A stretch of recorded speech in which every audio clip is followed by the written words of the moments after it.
Take a look behind the curtain with a real whistleblower and American patriot. Prepare to embrace the uncomfortable truth because this program has no time for comforting lies. Here is civil liberties enthusiast, Second Amendment defender, and recovering FBI agent Kyle Seraphin.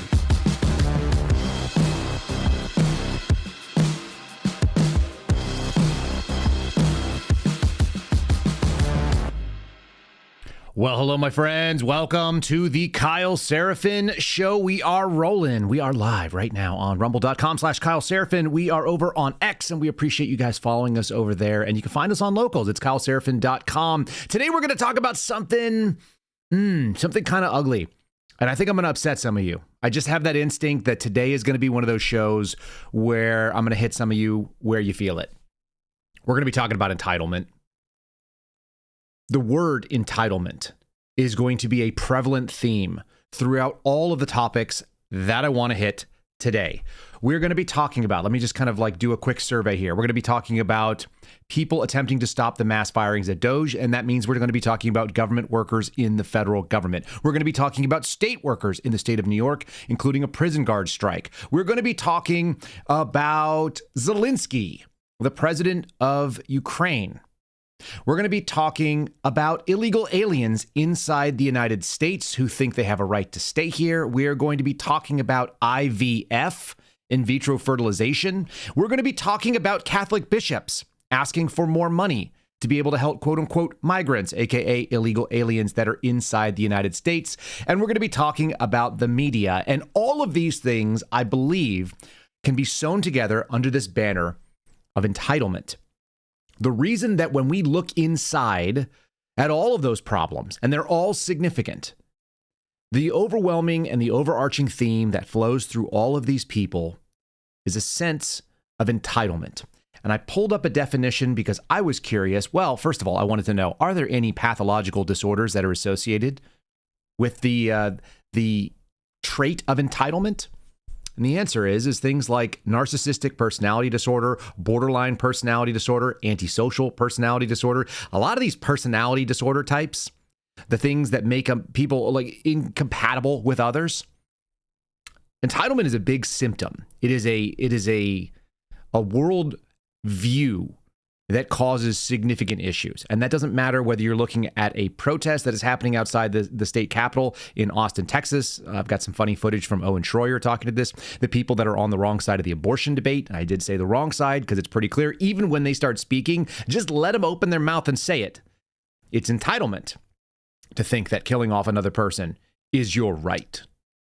Yeah. So we're going to get into entitlement. And I think it might be one of the biggest sort of failings. It's a parental failing oftentimes if you let your kids grow up with a sense of entitlement. All right, that's where I'm going to go.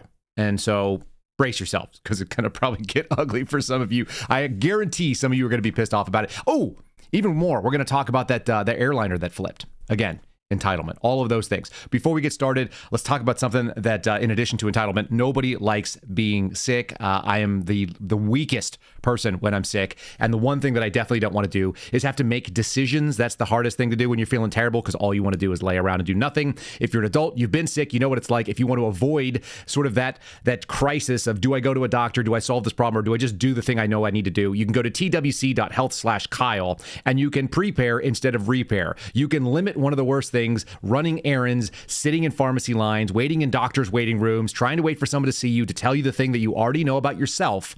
You already know how to solve that problem. Most likely, if you've lived enough life, you can go ahead and get an emergency medical kit at twc.health/Kyle. You could also check out the Contagion Emergency Kit. If you want one of these things, both of them have things like ivermectin. They both have a Z-Pack, also known as azithromycin. You can get amoxicillin. They're going to have, on the Contagion side, you're going to have Tamiflu, which is only useful like early on in the flu symptoms. If you get it later on, they'll just tell you you're wasting your time. And then the other option is getting something for your airway, a corticosteroid, which is in a nebulizer form. If you guys want to get prepared for illness so that you know, look, you're going to be around other people. There's a possibility you bring it home with you from work or your kids bring it home from school. If you don't want to be destroyed and having to figure it out after the fact, go to twc.health/Kyle. It's a 2-minute intake form. After you finish your order, make sure you do the intake form. They'll ship it to you, U.S. customers only. And again, use that promo code KYLE. You'll save yourself like up to $40 off. So definitely worth your look. Control your own health, folks. We'll talk about more about that too. All right, here we go.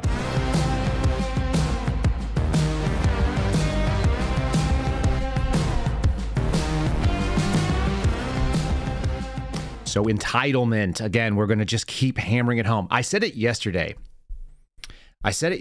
and my wife, she said, sometimes I like listening to what you have to say, which is nice when you're married to someone who says that.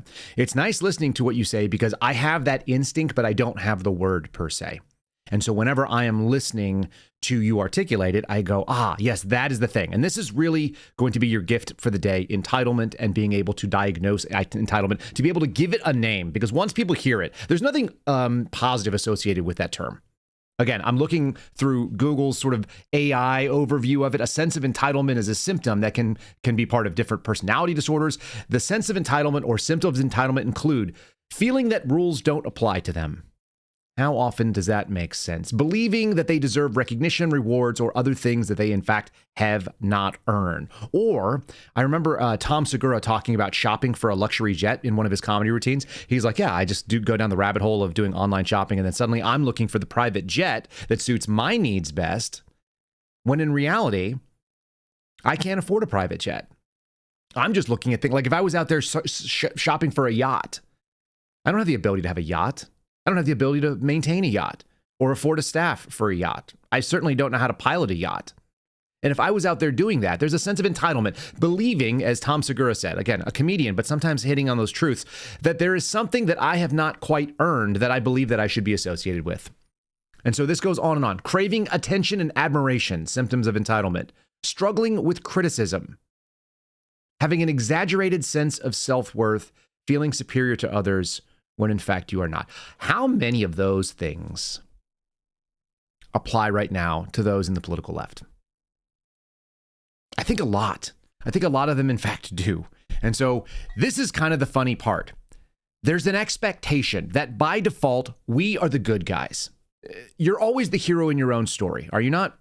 Nobody wants to go out there and say that you're the villain in your own story. Your friends that do that, they are the most interesting friends because you're kind of like, hey man, how come you're not the good guy when you tell the story? Right now, we're seeing this happen, and it's playing out in the court system because the expectation is that the left, who is now filing cases against Donald Trump, they've already set it up. They've already set up the narrative. The narrative is very obvious. Orange man bad. We can get into more sophisticated versions of it. But when you actually ask people on the street, hey, what is it that Trump's done that you hate? They're just like, yeah, he's shredding the Constitution and he's a Nazi and he has really bad ideas and I don't like him. He's taking my rights. It's like, do you have any evidence for this? Again, you're not going to convince them by telling them they're wrong. What you can do is you can go to that self-revelatory moment where you ask all the questions. Well, what are those things? And so I've got some funny video, like I said, of Owen Schroyer, who is a master troll. One, Owen is very bright. Two, he's fearless, and he just does not mind people being upset with him. So when he goes out there and asks these questions, they get funnier and funnier. Like Elon Musk is a Nazi. You're seeing Elon Musk on the screen right now. It says the judge denies the request for temporary block of DOGE's mass firing and access to data. Again, there's this sense of entitlement. 14 different state attorneys general are doing the cosplay theater asking for a TRO. They said, this is coming from ABC News, they said that they wanted a temporary restraining order on an emergency basis. And that was denied yesterday. It was denied actually while I was sitting in Joe Altman's podcast studio. I'm sitting there reading through Twitter and I'm like, oh, look. And of course, it was a U.S. district judge in D.C., this woman, Tanya Chutkan, who handled a bunch of J6 processes. Denied an urgent request to block Elon Musk and the Department of Government Efficiency. Now, what's interesting is that this organization, news organization, ABC News, continues to talk about Elon Musk like he's the boss. And so has Donald Trump. But the court filings are saying something different. So everyone's trying to get to the bottom of it. What is Elon Musk's role in this organization? But I do want you to consider that even the attempt to stop this assumes that the states, the attorney generals of these 14 states, they're entitled to the position of blocking the federal government, doing the work of the federal government. Now, Rand, we already had case law come out and say that the president is both immune from prosecution, but also has the opportunity to do the job of the president. Now, in sharp contrast as well, because everything that I'm seeing shows up in this contrast. Joe Biden was not doing the job of the president. Suddenly, the political left cares who's running things in the White House. They didn't care when maybe Hunter Biden was giving advice to his dad. They didn't care when a recovering drug addict guy who lost a gun and did all the most irresponsible things, who was going after prostitutes and collecting bags of money all over the world. That guy was fine to be in the White House, standing right next to the president. I mean, I'm not sure if they ever went into the Oval Office. I'm not sure if Joe Biden got out of bed most days. That is one of the biggest contrasts that we see. So not only is there this sense of entitlement that they should be able to stop what the president's doing, they also think they should have unlimited access to ask all the questions and get in his face. And they've never asked those questions in the last 4 years, which is a really weird moment. Here's Fox News. I'm going to give you contrasting opinions. Fox News asking the question. Then we've got CNN doing the gotcha. And then I've got some fun stuff from Stephen Miller, who just kind of splashes these people because suddenly, apparently CNN discovered that there's a bunch of military veterans that work for the federal government. They didn't give two rats about Garrett O'Boyle, my friend who's been on this program many times, an FBI whistleblower who's now been unpaid for like coming up on 30 months. They didn't care about me. They didn't care about Marcus Allen, who testified in front of the Weaponization Committee. They didn't care about most of the veterans that I know. I had friends that had I had a guy inside the FBI that had his job suspended. He was thrown on the bricks, what is what we call it, put out to unpaid. And he got thrown out because for 1 or 2 days, while the COVID vaccine mandates were coming down and they were shoving this down everybody's throat, he put the Star of David in his profile picture on his government linked account. And they said that offended a Jewish person in the middle of a meeting. No grievance actually filed. That's how wild this has been. So suddenly we now care. Again, I'm going to show you this. Who's in charge of DOGE? What's Elon Musk's role? They feel very entitled to find out who the president's advisors are and what their official titles are. I don't understand why. I don't understand why it matters if they're actually doing good work, which it seems like they are. It seems there's being a lot made of what Elon Musk's role is actually at DOGE. The president has introduced him as the head of DOGE multiple times in interviews. Yet there's this affidavit that we've been able to get our hands on here that the press has as well. That it contradicts the White House claim that he's the head of DOGE. This affidavit actually says he doesn't work for DOGE at all. Reading directly from it, it says Musk is not an employee of the U.S. DOGE Service or the U.S. DOGE Service Temporary Organization. That's according to the director of the White House's Office of Administration. So what is his role at DOGE? Sure, I'm happy to clarify. Elon Musk is a special government employee here at the White House, serving at the direction of the President of the United States, Donald Trump. Elon Musk has been tasked with overseeing DOGE on behalf of the President. And DOGE employees, DOGE folks, have been onboarding at respective agencies across our federal bureaucracy as political appointees, just like any other political appointee gets on board with the new administration with the changing of hands, and those individuals are helping the secretaries at all of our agencies that have been nominated and confirmed by President Trump in the United States Senate to cut waste, fraud, and abuse at these respective agencies. So there you go. There's the answer. Asked and answered. It makes a lot of sense. It's like, okay, they're political appointees. They've come in under this program that the president has, the guy who's in charge of the executive, and he's going to do it. Now, here's the funny thing, because Judge Chutkan in D.C. is not conservative and probably doesn't like any of this stuff, and yet is still going to be constrained by fact patterns because it's going to be looked at again. What judges don't like more than anything else is seeing their opinion taken from a higher court and slapped down and saying, hey, you screwed it up and you don't belong here. That's a big, slap in the face for these judges. So here's what she wrote. The plaintiffs, this is a quote directly out of the article, but specifically out of the decision. Quote, the plaintiffs asked the court to take judicial notice of widespread media reports that DOGE has taken or will take certain actions such as mass terminations. But you can't substitute those reports for, quote, specific facts in an affidavit or a verified complaint that clearly show immediate and irreparable loss, injury, or damage will result. So that's what it is. You guys talked about standing. You have to be able to document that the thing that you want to stop either has stopped or will stop, that there's some report outside of like the news media losing their minds about it. Here's NPR's story. Now, the funniest thing about this NPR story, and it'll be linked in our articles for the episode, which you guys can always find at kyleseraphin.com. It's always a free post, so you guys don't have to be a member. You do have to sign up for the locals community to be part of our posting, but you should be able to click through these links if you just want to find out, hey, where are you getting your information from? It's always over at kyleseraphin.com. Again, that's our locals community. You could be a paid or an unpaid member and interact with the folks there.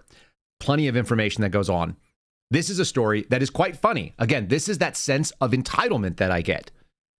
And I listened to her own words because this was an audio interview that was more or less transcribed into this article. She worked for years to get a federal job. Within a month, she was fired. Now, there's an emotional component to this because apparently this girl spent years working to land a federal job. Let me tell you, as someone who spent years working to land a federal job, it was 2 years just to get hired on by the FBI. But in order to become someone who was interesting to the FBI in the role of special agent, I went to the military. So I probably spent a total of, I don't know, maybe 6 or 7 years, maybe 8 years getting myself in a position to be hired on by the FBI at the age of 35. And I got to work there for a couple of years, which was great. I got to reach the ripe old government position of GS-13, which is the tenured rank or the tenured pay grade of an FBI agent. And I was unceremoniously removed because they pulled my security clearance and accused me of a bunch of felonies and misdemeanors. One of the misdemeanors, by the way, that the FBI found in their internal affairs investigation of me, I just should share this with you guys because you probably don't know this in the background. They actually accused me of the misdemeanor crime of misusing the FBI's badge, which I showed as part of the one of the chyrons in the early podcast days, by having a picture of the FBI's badge and a picture of the FBI seal on a wrecking ball smashing the brick wall of America. That was considered a misdemeanor, according to the FBI. I'm just telling you, when this girl's crying about all the time it took to get the federal job, so what? How entitled are you? The funniest thing about being a federal employee, something that is hammered into everybody that works in federal employment, at least in my experience, almost all federal employees go through what's called the 1 week. It's the opening first week of employment. It's like, here's your benefits, and here's your package, and here's your HR chain, and here's your whistleblower rules, and here's all the different things that go along with it, and here's the good and the bad and the ugly, and this is what your employment means. One of the things they tell you is that you're probationary for 2 years. For 2 years, you can be fired for no reason or any reason. And I have friends who were fired at the 1 year and 364th day mark. I have a friend who was a prior cop who was removed the day before his probation ended. And you know why it was? It's because he didn't wear a jacket, a suit coat, when he went to go sit in the back of the gallery for an initial appearance in Washington, D.C. in criminal court. I'm not exaggerating. They took a guy that they spent $300,000 to $400,000 on adjudicating a clearance, and then however much money, probably another $150,000 to $200,000, paying him a salary, developing him, sending him through various trainings, and pushing him through Quantico. So you got 21 weeks there, plus all the on-the-job training for 2 years, and they fired him for not wearing a jacket because he embarrassed a female supervisor who wasn't actually a supervisor. She was an acting supervisor. That's how little your employment means. Any reason or no reason. This girl got fired within a month of being at the Department of Energy. And the sad thing is, she just really wanted to work on clean energy solutions. Go to an energy company, honey. If you want to go actually solve problems in the energy sphere, find out what the market bears. It goes back to that guy we talked about from NASA. If you don't have any idea what to do, you can always go get a government job because they won't demand a lot of you. There's no results required. It's the laziest way to work in any industry. But it does give you good benefits. It's never the highest paying, but it's never the lowest paying. It's almost always the easiest work, and most of them have the lowest amount of expectations on your performance. Government employees do not get measured the way that you might in the private industry. How do you know that, Kyle? Because I worked in both. I was discussing this with Joe Altman the other day. I worked at a movie studio. I came in with no background in finance whatsoever and spent 18 months working multi-million-dollar accrual projects for one of the largest movie studios in the world because I worked at it. I spent a bunch of time learning how to do things. You have to actually perform. If you don't do your job in most businesses, they're not going to keep you around because you're dead weight. The minute you've been evaluated, you're not entitled to keep working there. All right, I'm going to read a little bit of this girl's story because it is kind of funny. She said, I was winding down for the day, and then all of a sudden I get a notification ping. She reached for her government phone, which had been issued to her just a month earlier when she took a new job at the Department of Energy. Everything about this female's story, by the way, which is not necessarily listed, I get the impression that she worked from home. What a good gig. You're 26 years old. You can work from home. You have, almost no expectations. You have no colleagues. You can sit there in your PJs and you can do, maybe your top up is professional and you're sitting in your pajama flannels. The email said the following, quote, DOE, Department of Energy, finds that your further employment would not be in the public interest. A 26-year-old was removed from her position effective today, immediately. Again, just like my friend Joe, who listens to this program, who knows exactly what I'm talking about. You can be removed for little or no reasons at all the way up until your last day of probation. So that's the job, and that's the conditions under which she signed up. Now, everybody thinks they're going to be able to work forever. And they're crying in this because she said this. This is funny. This is the girl. She's going by the name Rose, which is apparently her middle name, because she doesn't want retaliation. And she's thinking about, I swear to God, she says it in the article, she's thinking about sitting outside of the offices at the Department of Energy, hoping that they will pick her back up again because she doesn't know what else to do. That is entitlement. Go find a way to contribute to society. You do not have any right to your job. When the FBI kicked me out, you know what I did? I didn't even file for unemployment. I just went out there and tried to figure out what the next thing was. Luckily, I built myself a condition called financial security where I had passive income so my kids weren't going to starve. This girl's talking about how she has a car payment. She's 26 years old. She's not married. She's making bad decisions already. Why do you have a car payment if you just have a job for 1 month? It doesn't make any sense. Especially if she's in the DC area. It's actually a terrible idea. There's no parking there. And I used to go to DOE to work with the people that were in the counterintelligence program there. She says people who've been in the federal government for 30, 40 years are like, we've never seen this before. This is unprecedented. And they also lost jobs. Good. You're not entitled to it. What have you been doing for 30 or 40 years? If someone comes out there and looks in and says, yes, you're not doing anything. What is it that you do here, as we've been kind of joking about, the sort of Bob's efficiency experts that come in and do the evaluations on your position from Office Space? If you don't have anything to answer there, you're gone. And if you do have something that you can do, then you don't have to worry about it. They're very upset about this. CNN thinks they got him. They've got Elon Musk. They're very upset about how do we try to nail this guy down. So Elon is working for DOGE, but he's not working for DOGE, and they think that this is going to solve this problem. Again, they are structuring a problem that doesn't matter. How about, is the stuff that DOGE is uncovering really troubling? Shouldn't Democrats also be worried about fraud, waste, abuse of the government taxpayer dollar? No. They're trying to counter Trump because they think that's going to win. Again, they're picking the 20% on the 80-20 thing. The 80-20 rule is that basically 80% of people probably feel a certain way. Most people don't want their taxpayer dollars squandered. I'm going to show you a bunch of examples as we continue on.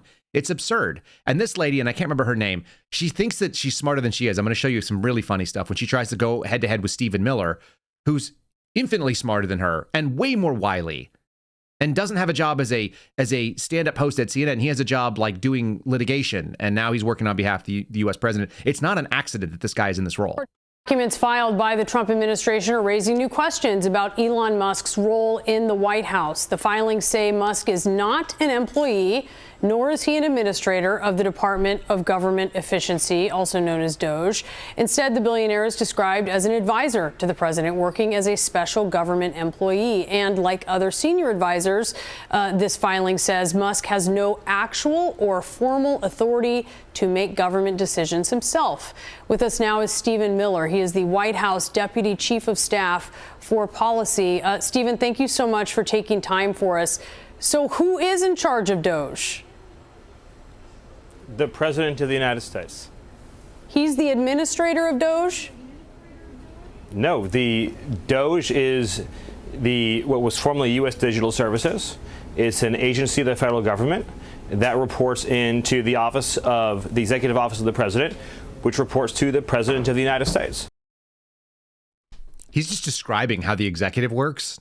And she's like, wait, well, who's in charge? Like the answer of who's in charge of the DOJ. At this point, it's the President of the United States. Why? Because he's the senior executive. If you want to go to the top of the chain of command, doesn't matter whether it's the military, whether it's any civilian agency, they all go up to one person. When we say the quote unquote the government, most of the government is answerable to the president. The difference is for the first time, maybe in my lifetime, probably in yours as well, the president is actually trying to be the one who's in charge of it. Generally, what happens is they have these hands-off policies and they just get further and further and further ideologically captured and further left. So when that happens, you're not going to get the president is in charge of the agency. Then they have to go down and play this little game. This woman, Brianna, whatever her name is, Kaler, and I don't know how to pronounce her last name and I don't necessarily care. She tried to do these gotcha moments. So she's asking Stephen Miller, who's working on behalf of the president, who is the federal workforce? Do you even know who the federal workforce is? In sudden fashion, they now care about veterans at CNN for the first time ever. They don't really care about veterans. They care about Democrats like Rose, who just got this new job, and they want her to be able to be paid and in that space and be able to work against the things that they want. They want their policies carried out, whether or not it's the policy of the president and by extension, the American people who elected him. They want something. They're entitled to it. They believe the federal government's job is to serve the things that they want. And how dare you question it? So here it is, Stephen Miller getting asked the question, who works in the federal government? And he handles this one pretty well. And then we're going to go even further because suddenly, like I said, they realize that military veterans work there as well. I'm going to draw heavily from this particular little article or evidence because it's quite funny. Does your administration understand who is in the federal workforce? Yes, we have such a broad question. Of course, we understand who's in the federal workforce. And I'm happy to indulge all of these very histrionic questions about anyone who may or may not be fired. That it's 30% veterans? But I think that and that you have people who are deployed? The U.S. government has $36 trillion in debt. The interest payments on the debt exceed the national defense budget. The American people are exhausted and tired of watching their tax dollars be corruptly spent, abused, wasted, and in every sense robbed and stolen from them. This president, for the first time in history, is committed to restoring accountability at every level of the federal government. You may assert there's no waste in the Pentagon. You may assert there's no waste in Stephen, Treasury. I'm not you asserting, may assert there's no waste in HHS. That, Stephen. She's 100% asserting that what she wants done is what she wants done because they're advocates. They're not doing reporting and they're not just asking hard questions. They're coming with a predetermined position. Do you even understand who works here? It's crying. It's crying because of the loss. And that is what they're going to call accountability. But it's really just this entitlement that we are supposed to be in charge of the government because we're the good guys. We already have decided that. Let me go back to the list here again because it's fun, right? Having an exaggerated sense of self-worth. That seems to be accurate right there. Craving attention and admiration, struggling with criticisms, feeling superior to others, feeling the rules don't apply to them, believing they deserve recognition, rewards, or other things that they have not, in fact, earned. All of these things are symptoms of that word entitlement.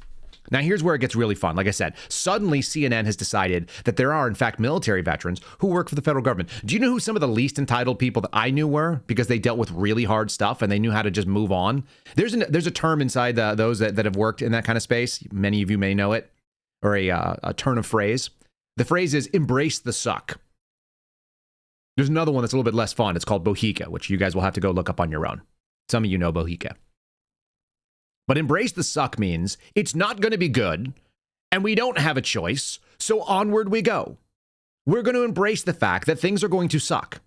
It is something that I have taken on. It is something that my friends who are whistleblowers took on. And there's not a coincidence that most of the people that step forward into the whistleblower space, at least against the FBI, which is a very scary entity to fight because DOJ has unlimited financial resources. And you're not entitled to any of them, by the way. And you're not entitled to protection, it turns out. There's not a coincidence that many of them are military veterans. Marcus, Garrett, myself, George Hill. Right? How about prior law enforcement? Guys like Steve Friend. Entitlement is when you think that the system is supposed to work for you, and if not, then you sit and cry about it. The people who know better know that bohica is a principle, and that it's time to just embrace the suck. It's like it's going to be a bummer, but it's the right thing to do. I love that chat is over here running the bohica thing. If you guys don't know, you can look over on our Rumble chat. They will tell you what the acronym bohica stands for. All right. here's this woman again. Now she's going to own him, and she's going to talk about a thing called USERRA. It's USERRA. I've got a little a breakout on this thing. It is the Uniform Services Employment and Reemployment Rights Act. We are about to see Stephen Miller get quote unquote owned by a CNN host. I'm going to show you why this is not a real thing in just a second. Ready? Here we go. Okay, Stephen. So there are military members of the Guard and Reserve. They are protected by law from being fired from their day job while they're deployed. I have learned that at one agency, an employee who's actually currently deployed with the military has been notified they've been fired. Does your administration understand who actually makes up this workforce that they're dismantling? I'm sorry, I'm confused by your question. Is your question, does the president have the authority to fire a member of the U.S. military? This is someone who is a federal employee and is currently deployed, who has government protection. As I'm sure you're aware, there's there are a lot laws of protecting that. I don't know what laws you're referring to. I would love for you to be more specific. So far, you're not telling me the employee, the agency, Uniform the Services deployment? Employment and Reemployment Rights Act. It's well known by HR in the federal government and in private industry as well. So, okay, so you're saying that the president, in your view, doesn't have the authority to recall a member of the armed forces who may or may not, again, I'm the first time hearing of this, that may or may not be serving overseas? Stephen, you understand how the Guard and Reserve work. They have a day job, and then when they're activated, they deploy. While they deploy, right, but that employment your is protected by law. Okay, we're going to get deeper into that. Before we do, how about people that actually do care about veterans? My friends over at Patriot Coolers, because we're going to go ahead and plug them. I'm sitting here with a large cup of coffee off screen. This is one of their 30-ounce tumblers. Patriot Coolers, and one of the reasons why I like them as a company, gives a portion of all of their profits, everything that they make on all of the things they sell, back to veterans who need help, mobilizing around their home. They have multiple charities. You guys can go and check it out. A portion of all of their proceeds go to support veterans charities.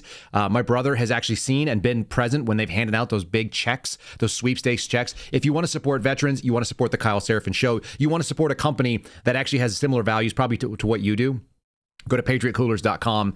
The promo code KYLE will save you 10%. It's the same discount you'd get if you were a veteran or if you were a first responder. They do a discount for that, but you can just use my promo code. You don't have to plug your information in.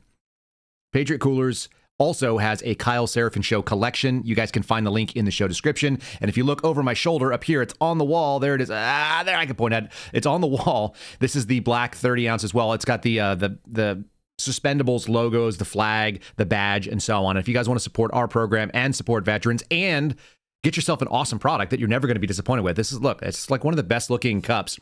I carried it with me yesterday when I went to San Antonio. I actually took 2 of them with me, including the first one I ever got. I've been using them for quite a while, so check them out. All right, are we ready for this? Because I'm going to break it down. This is the act. I'm going to throw it on the screen. It's going to be probably too small for most of you to read if you're on your phones, but if you're watching on a computer screen, you can read this.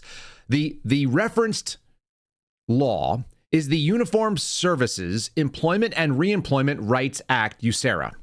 And it's well known, apparently, to HR departments in the federal government and private sector. And according to CNN, it means that if you are deployed, you cannot lose your civilian job. And that's false. It's absolutely false. Because what it protects you against is losing your job on account of your military service. Again, this sense of entitlement, which is being applied to some service member, and I don't think it's real, you're protected against discrimination for being a veteran. If you are past, present, or have future military obligations, you cannot be fired for that. And you can sue to be reinstated if that is the given reason. If the person leaves for military service, it's required that the employer re-employ them upon return, assuming that the individual still meets the criteria for work. There's all kinds of little cutouts here. And the biggest one is RIF. RIF is a reduction in force. This is the standard term for a government layoff. In the context of a RIF, USERRA does not explicitly prevent the employer from conducting layoffs, but it does require that the service member's military status not be used as a deciding factor for whom to lay off. In other words, you can't just say, well, we're going to lay off everybody that's in the National Guard that's been activated. That's illegal. But if you lay off everybody in a specific department, then you can do that. So this is a disingenuous presentation by CNN trying to act like they think something now. They suddenly have discovered that there are military veterans working inside the federal government. They haven't give two rats about these people up until right now, but they think it's a way to dunk on the sitting president. And it's nonsense. And again, it's a sense of entitlement that they think that they're supposed to win. And so they're going to show people how to do it. I've got a clip from Chris Matthews, who's really, I didn't realize, Chris Matthews is 79 years old. He's really showing his age right now. He's talking about this sense of entitlement, this idea that we're the good guys and the other guys are the bad guys, and that there is a way to win and a way to lose, but this is not it. And so we've got to go after DOGE. This is why I think he's speaking the quiet part out loud on why they're going after everything Elon's doing right now. So let's just listen to this. This is over on MSNBC. Again, now we're going to go further left. Yeah. Well, there's a lot of rules out there about how to behave when you're losing. But, you know, the big problem is that Trump came in this second time, with a machine gun. And he fired so many shots. He said, first of all, the people that tried to kill Congress by attacking the U.S. Congress on January 6th, I'm going to pardon them all to let you know where I stand. I'm with them. That was a pretty clear statement. I'm with Article 2, not Article 1. I'm not with the Congress. I'm not looking out for you guys. And when it came time for advice and consent, which there's a whole book written about, and it was a big issue, the right of the Congress to say no to a cabinet appointment, he said, you're not going to do that because I'm going to shut you guys down. And he did. So Tillis and Cassidy and Collins, nobody talked. They shut down the Congress. He said, I'm the boss. And he just said the same thing overseas. He said, basically, let's see, I'm going to have one of my guys over there is going to say that Germany should go to the right. Germany should move to the right. Now, there's an interesting foreign policy.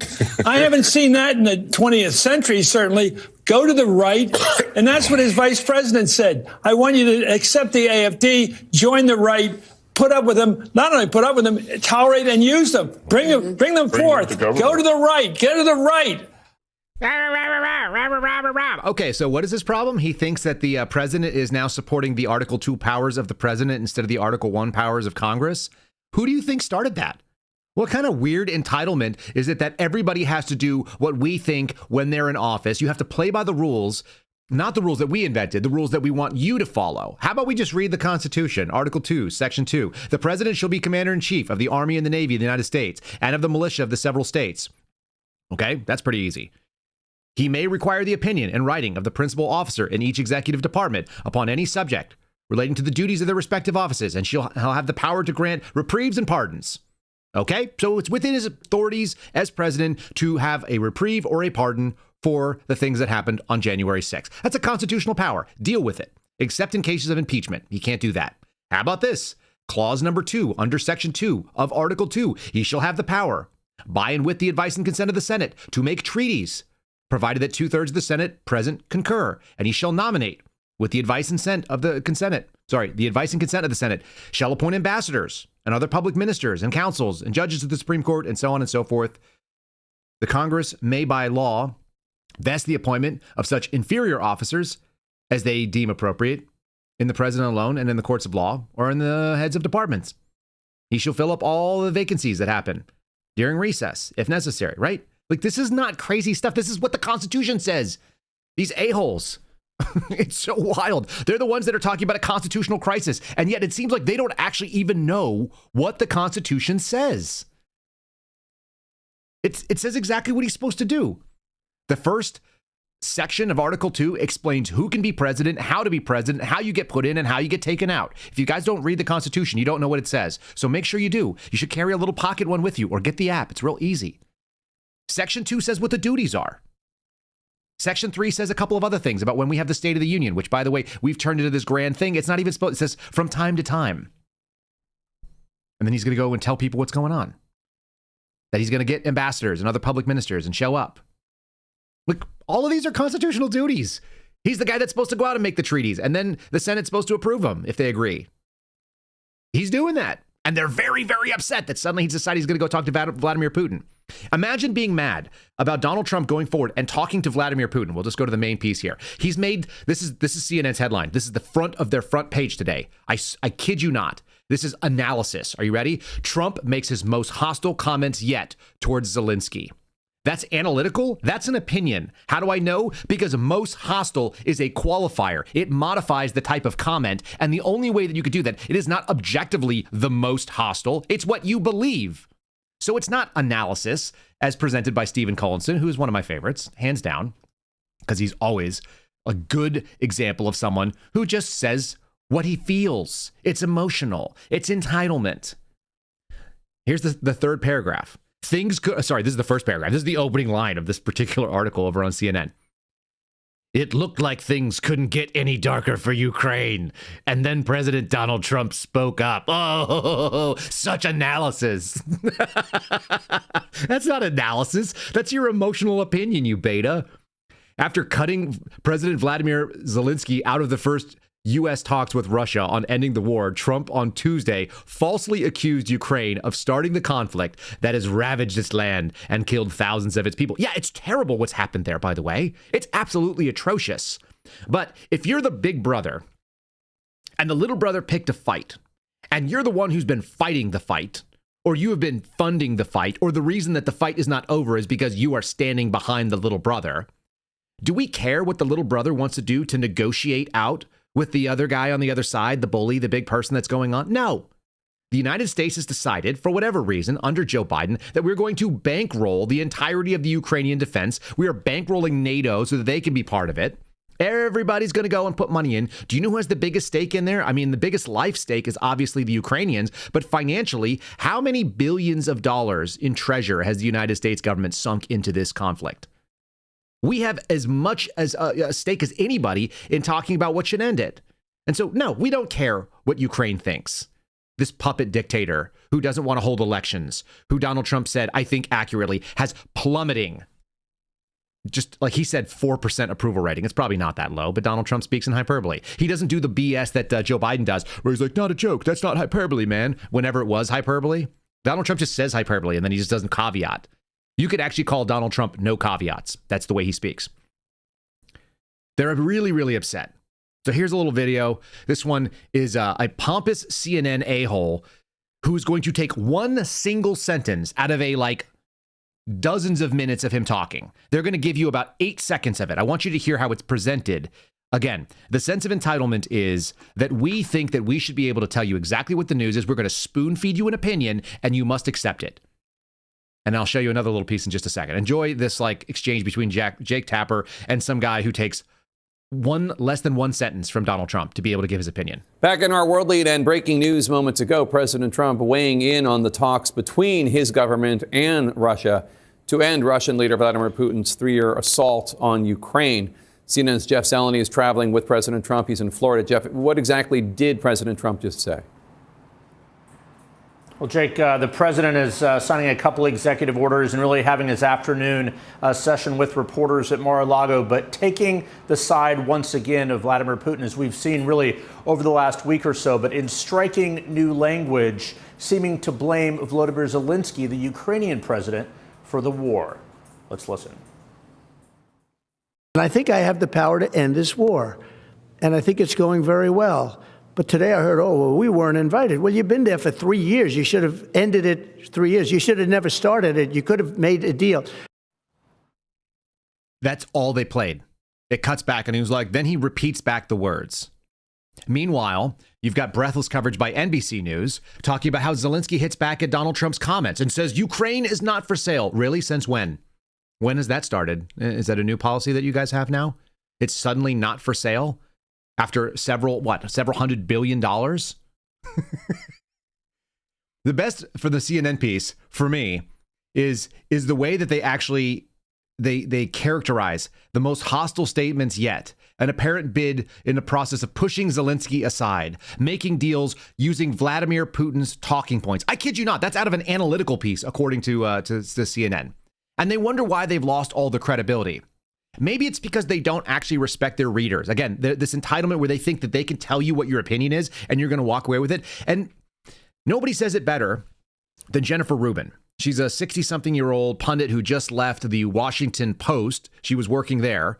And she was recorded, and I just saw this clip running across, so I found a way to share it with you. Apparently, None of you can read what's on my screen. Most of you are MAGA people. I understand that. You guys know I'm not like a MAGA guy per se, but I'm enjoying what Donald Trump's been doing. I've got something I'm going to push back on in just a minute here, because I don't think everything he does is great. I think some of the things he does are not great.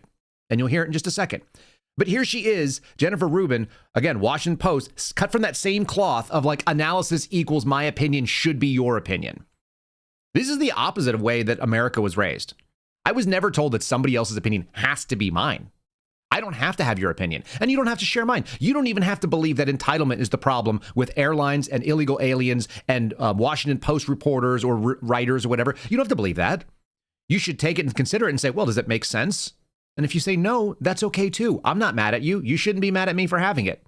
I'm not mad at her for thinking that people who are MAGA folks can't read, but it does make me wonder, why do they have chyrons on the bottom of the Fox News articles or the Fox News pieces? It seems like that is... that'd be a waste of time and effort. Okay. Why would ABC, Disney, the mouse, who has more money than God, settle with Donald Trump? I honestly don't know.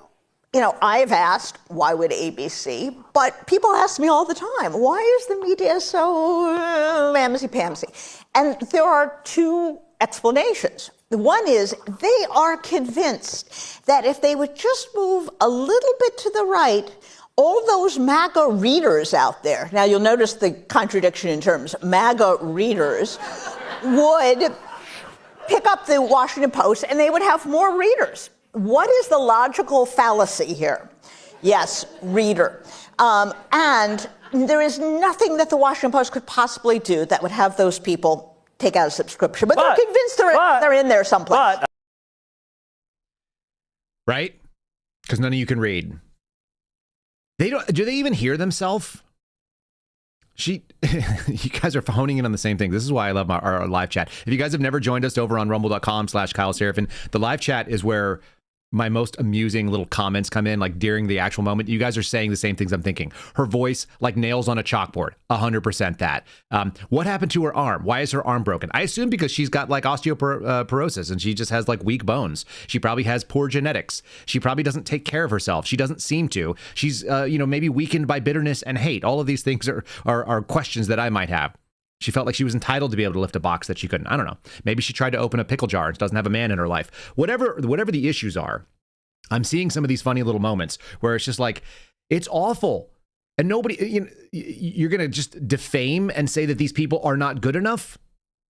This is why they've lost their credibility, and they don't even realize it. They think they are entitled to your attention, that you need to listen to their opinions. They don't give any evidence of it. And then you have crazy stuff like this. This is another one from CNN, because this is pretty funny. A group that defended undocumented migrants cuts dozens of attorneys and staff because apparently the United States government is not now going to pay for it. They talk about how a guy was beginning his beef slaughterhouse job in rural Tennessee when ICE showed up with guns drawn and ordered him to toss the tools on the ground. He was 60 at the time of the raid. He explained that he had legal status to work in the United States, but the agents zip-tied him anyway. He and 100 other Latino workers were shuttled off to a nearby National Guard armory. And this was one of the largest workplace raids that happened, sending a signal that then Donald Trump's tough talk on immigration would actually have hard node action. That happened in 2018. So now we're going to go back to the old one. And there was an Alabama-based organization that had a team of lawyers that was going to go out there. They were funded apparently by the Southern Poverty Law Center, which apparently has been getting government funding as well. And now suddenly they're just not going to waste their time on it. But these people who are illegals think that they are entitled to be defended by United States dollars by people who live in the U.S. This might be the funniest story of the day. It comes from ABC. This is what I feel like people voted for. And there's a sense of entitlement that is pervasive here as well. 3 migrants beat the Trump administration in court. They got deported the next day. Listen, if you're going to play in the game of the United States court systems, then words have meanings. And what these people did, this is illegal aliens that were inside the United States. They were being held in custody for over a year, facing the possibility of being transferred to Guantanamo Bay, specifically because the government was arguing that they were from Tres de Agua, so this Venezuelan gang. And they said no. I'm sure they're being totally honest. Like, I don't know. But it doesn't really matter because you're not even here legally. Then they claimed that these guys didn't have any criminal offenses, and the ones that were criminal were nonviolent. So what? The best thing is this. The future looked bright because last week, in an immigration custody battle for over a year, facing the possibility of transfer to Guantanamo, 3 men asked a federal judge and a federal court to intervene, entitlement, and they thought that they might be disappeared into the legal black hole of Guantanamo Bay. The federal judge in New Mexico handed down a surprising ruling blocking the Trump administration from sending said men to Guantanamo, their first successful legal challenge to the policy since it was enacted last month. It is a very, very recent thing that the Trump administration has decided they might send people to Guantanamo. The very next day, those men were placed on the first deportation flight back to Venezuela in over a year, said their lawyer. It's hard to imagine that it didn't have something to do with them filing a habeas piece and then stepping forward to challenge the threats to Guantanamo. So they got a favorable ruling. You can't send them to Guantanamo, but they didn't say you can't deport them, so they just sent them the hell out of the United States. You are not entitled to hang out here in my country. Sorry. How funny is that? And you go, well, but what about, no. The law said what it was. The court came down and said, you just can't go to Guantanamo. And they said, fine, we're going to send you back to Venezuela. Go back to Caracas. Done. Adios. Now those people are in danger. You know how they wouldn't be in danger? If they stayed in their own damn country in the first place and they didn't break U.S. immigration laws. That's why they got deported. It's not like there's just like lawlessness where they're grabbing people off the street. Are any of you in danger of being grabbed off the streets by government vans and deported to Venezuela? No, because you're not from Venezuela. Because you're from here. How about this? You want evidence it works? It's right here. It seems like these people are actually making arguments in favor of the things that I want. This is also from ABC. So ABC crying about someone getting deported because they didn't have to go to Guantanamo. They have to go to Caracas. Now you've got apprehensions along the southwest border plummeted in January. I wonder why the hell that would be. Why would it be that suddenly people don't want to come to the United States? Why are they not sneaking into this country in the same levels they were before? Maybe because we haven't rolled out the welcome mat and showed them this entitled attitude of saying, hey, we're going to put you up in luxury hotels. We're going to give you all the things. We're going to give you money. We're going to give you health care. We're going to give you abortions. We're going to give you transgender surgeries. All the crap that we've been hearing about the last 4 years. Very, very simple. Apprehensions are down. You've ruined the gravy train of people being able to access so-called entitlements. And they've done what people do, which is make a sensible decision not to come to the United States. Good. Please stop. Apprehensions along the southwest border plummeted by a third during January, according to statistics obtained by ABC News yesterday. There were 61,465 apprehensions. That's Custom Border Patrol, Custom and Border Protection, rather. So CBP. And that was down from January, where it was 96,000. People basically saw the door closing. You went from 96,000 to 61,500. The numbers fell even more after Donald Trump's inauguration, according to the data. So on a week-to-week basis, there was an average of 2,000 prior to the inauguration. The daily average dropped under 1,000 to 786 after the inauguration. That's a massive drop from 2,000 to 786, right? Jeez Louise. Still 176,000 along the southwest border in January of 2024. So you had close to 200,000 a year ago. And it's just dropping and dropping because you are removing the lure, the ability to access these quote unquote entitled positions. They're going away. Let's continue to talk about a little bit of entitlement. It's kind of interesting. How about these ones? Prison guards, they're on strike. Who do you root for, by the way, when Kathy Hochul, who's maybe one of the worst governors when it comes to like a record about freedom, when we're talking about someone who just hates American civil liberties, you're talking about the governor of New York. Who do you root for in a government workers versus a government? This is kind of like a DOGE thing. They're like, hey, we don't want to negotiate with you. I hate strikes of government workers. This is not, the 19 teens. We are not dealing with a world where there's workplace safety issues in the same way. There's all kinds of regulations, probably too many regulations. The world is safer. The ability to share information is safer. The power, imbalance, it leans towards this soft, favorable, entitled view towards people with their jobs. I don't know. I'm kind of on Kathy Hochul's side on this one. Because I just don't care. Prison guards at the state level, in my experience, they're not all corrupt, by the way. Like, this is not a universal statement, but there is a massive amount of corruption that happens because you've put people in a terrible job. The thing is this, you don't have to work that job. And that's the thing that I don't understand. This entitled attitude that my job has to fit what I want it to be. It has to pay me better. And that this is one of the wild things they want. They want more access to be able to put people in solitary confinement. They don't like prison reforms.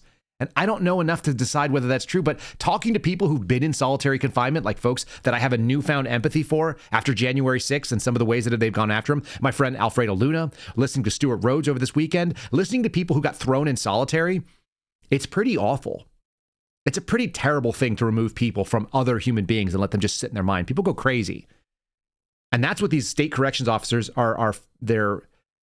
they're demanding. Higher pay, stricter security checks, I think that's fine. Rollbacks for prison reforms, including limits on solitary confinements. They want to be able to do more of it. It's hard to do that. It's hard to feel good about that situation. Some of this, fine. But if you don't like your job, go find another flipping job. And this is the same state, as you guys accurately pointed out in the chat, that has Dexter Taylor in prison. You've taken a guy out who said he was not allowed to bring up the Second Amendment in his trial about guns because of a New York judge. So you're not exactly the good guys on either side. Anyway, there is a sense of entitlement that my job must fit what I want. And I guess that's the thing that makes me laugh most about these guys on the left. Let's play a couple little fun things.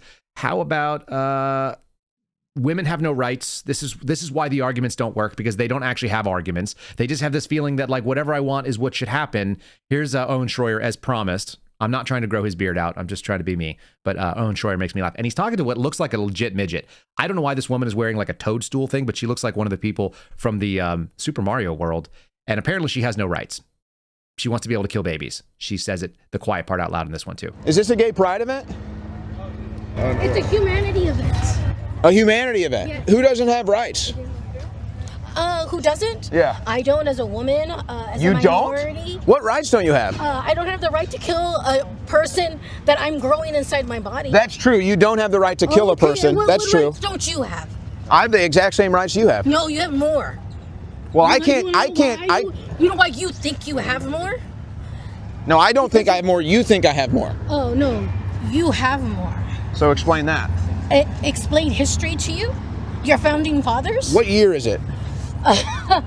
Exactly. It's 2025. And we still haven't broken and we're not doing it anymore. Curses? What curses? Am I cursed? That the white men have put on us. The white man put a curse on you? White people don't exist. Your existence is based on genocide. That's why you're here trying to find answers, because you have no culture. And so you rob us of our culture. Really? Like, can I get a mushroom to wear on my head? Absolutely. You know where I got it from? One of your corporations. I don't know what the hell is going on there. By the way, she found a step to stand on, so she was tall enough to talk to him, so he didn't have to point the microphone down at a 45-degree angle. Yeah, you can't kill a kid. We all agree on that. The fact that she said it that way lets you know kind of how it works, right? Speaking of kids, I told you I was going to say some things you guys don't like. You're not entitled to in vitro, and I don't know why the federal government would have to get involved in it. Donald Trump the other day signed an executive order on expanding access to in vitro fertilization. There's a lot of reasons why this is problematic. The biggest one on a moral and ethical issue is that we're talking about creating human life, putting together and creating embryos, and then a bunch of them get destroyed. That's the biggest argument against it. But let's just do it at a level where why in the hell should the federal government get involved in this? You are not entitled to have the government, the federal government, the largest organization, the biggest employer in the world right now, as far as I'm aware, come in and push the heavy hand, the worst solution to like your individual problem. You're not entitled to have children, it turns out. This is the other thing. For all of human history, people understood that whether they believed in a god or gods plural, whatever it was that their understanding of the supernatural was, you didn't have the ability to necessarily screw with that. And if you can afford it, great. But like, there's a lot of things that people don't have that they would like. Some of them are children. Some people who would be great parents, I think, don't have children. You're not entitled to a spouse. That's the old joke if you were in the military. They said if the Army or the Air Force or the Navy wanted you to have a spouse, they would issue you one, right? That's the joke. But that, like, let's expand that out. Like, you're just, if they wanted you to have children, wouldn't you be issued one? If God wanted you to have children, wouldn't you have them? Does it mean that I'm mad at you if you were conceived via IVF? No, I'm not mad at you. I'm not mad at anybody for it. I'm just saying that Donald Trump, as the president of the United States, need not get involved. Daily Wire does a pretty good job talking about it. There are plenty of people that find it to be problematic. The fact that it costs $15,000. The major issue with IVF, I think, is that it opens up all kinds of really unusual and non-conducive and specifically non-child focused families to having kids. People who can't otherwise biologically make it happen. It's tough. Okay? It's tough. I understand that. I don't want that for you. There are plenty of examples throughout the Bible of talking about children as being a blessing. We're dealing with a society that says otherwise. So pushes against that society, there's a nuance there for sure. But the federal government is not involved in your medical decisions that way. And that seems terrible. It seems like a really awful use of our money. It seems like a really awful use of the executive power. And at the end of the day, I don't know what it's actually going to bring out. Now, that's a Catholic position, no doubt about it. It's generally a Christian position. Let me push back against some of those people as well. Here's my people saying something that makes me pissed off, and it's also about entitlement. Again, if you feel entitled to IVF from the federal government, you got a problem. Like, I disagree with you. So let's hash that out. Feel free to put it in the comments. How about this nonsense? This is coming from the Washington Times, the United States Catholic Bishops Association. These guys, when they get together. The U.S. Conference of Catholic Bishops have sued the Trump administration, asking for a federal judge to order the State Department to restart giving taxpayer money.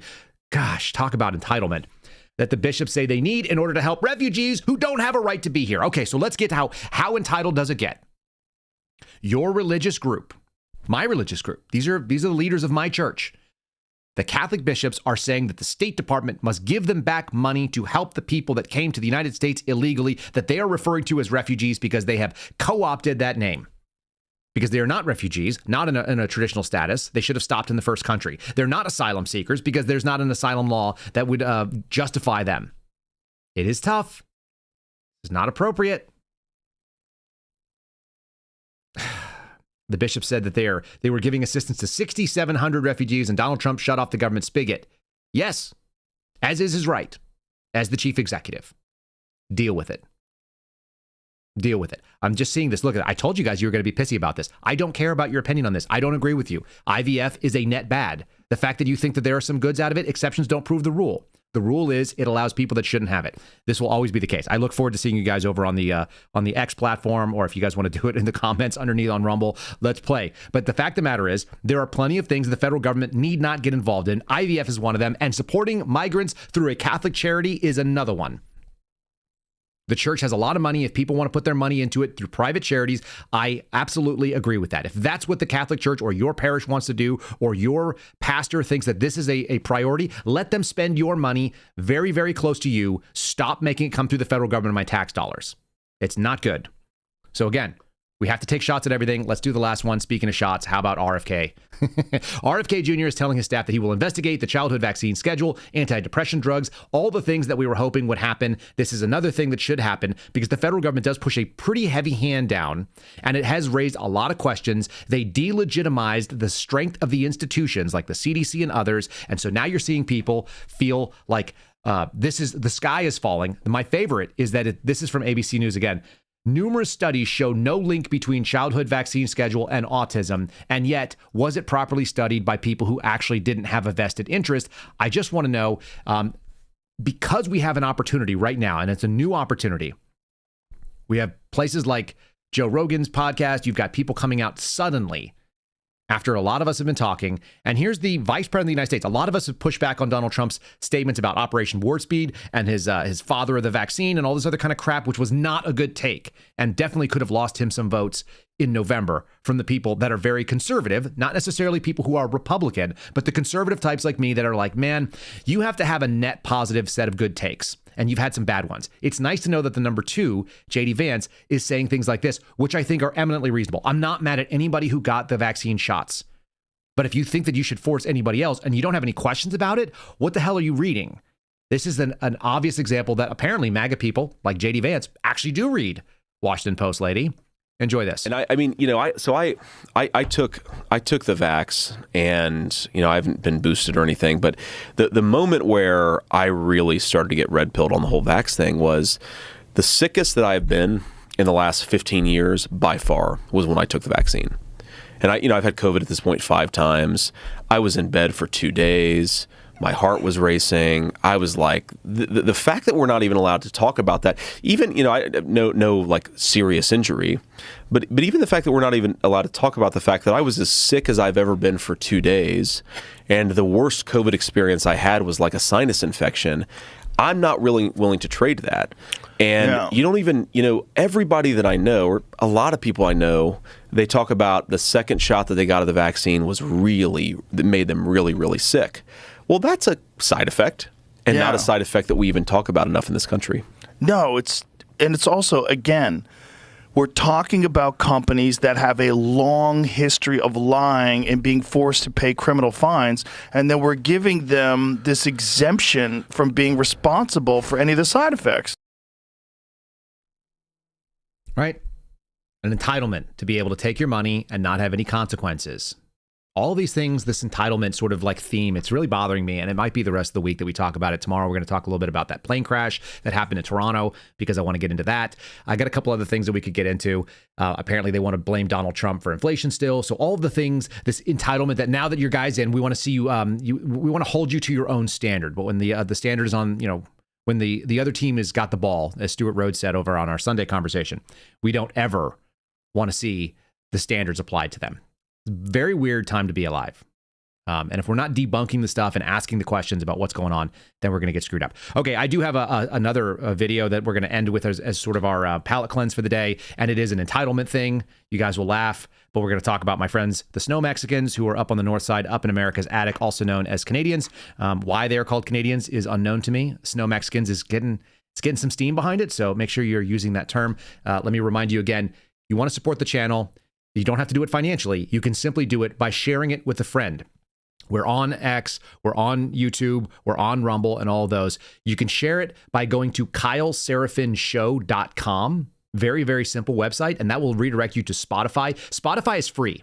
For my show, it's free. There's no ads on it. So if you'll share it with a friend or two, I'd very much appreciate it. We can grow the numbers there, which is great. It gives us an opportunity to continue doing the thing we're doing and reach a bigger audience, but it doesn't cost you anything. So if anybody might benefit from some of this stuff, and if you're hearing things here you don't hear other places, share it. Let people know, like, hey, come listen. Challenge your mind. Don't feel entitled to being safe and smug and thinking that you know all the things. I don't either. That's why I engage on X the way that I do. So we really appreciate that. People who are smug and safe and living in maybe the most entitled position in any government in the world are our friends, the Snow Mexicans. So here is our way out the door with a comedian who I really love. I love Daniel Tosh. He always made me laugh. He reminds me of my younger brother for some reason. Canada has the greatest fence ever built. America. It is foolproof if you can afford it. Really easy to be the cool, open-minded hippie country when there's a Kevlar snuggie of America draped around your fat, frozen asses, daring the world to talk shit. We don't use our military. We know. We got you taken care of. Go back to bed. We'll wake you when the NHL playoffs start. Canada has... Yep. Canada does have it pretty easy. So congratulations and you're welcome, Snow Mexicans. We'll keep you safe. You can be smug and hippie and cool. God bless the rest of you who are out there, my American friends. Thanks for listening. We'll see you again tomorrow. Have a great day. Thanks for listening to The Kyle Seraphin Show, streamed live weekdays on rumble.com/Kyle Seraphin. Follow Kyle on Twitter, Truth Social, and Instagram at Kyle Seraphin.